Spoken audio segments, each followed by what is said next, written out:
Hi. Today I was in a market and I was standing in a shop, and behind that shop there seemed to be, the shop owner's own house where a TV was switched on. And standing in the shop, I could hear what was being broadcast. So it seemed to me like a spiritual guide or a guru or a Baba, as we call it here, preaching to a group of people in Hindi. And what he was saying was something like this, that you have all grown old, you have now little hair left or white hair, and you are losing your teeth, and you are suffering from a lot of ache in your body.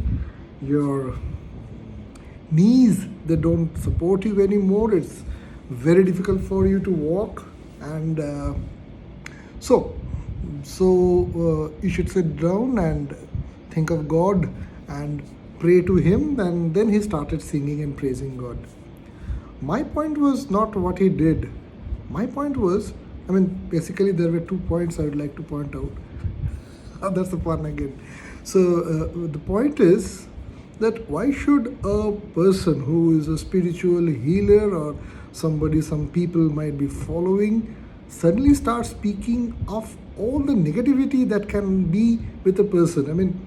Everybody is mortal. Everybody would be falling sick or having the signs of old age, aging down, and every year it's a newer, older version of you, and you were actually not the person you were supposed to be. You had been rather a few years back.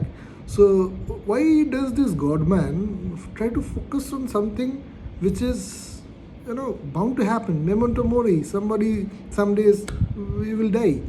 So why does he focus on this?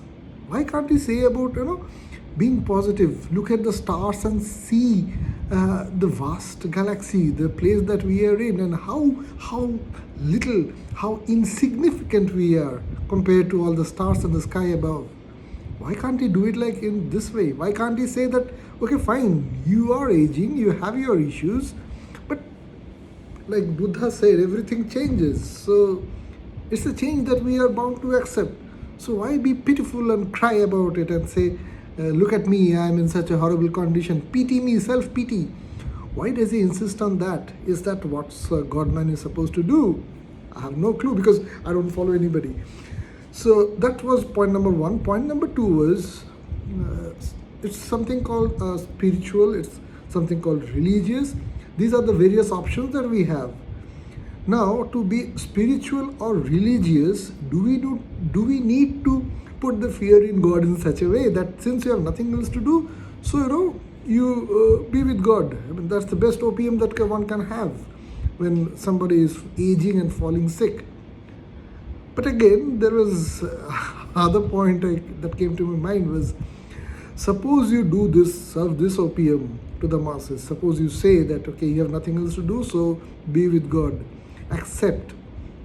Maybe that's what he wanted to preach, that you don't focus on your ailments, but focus on the positivity of things.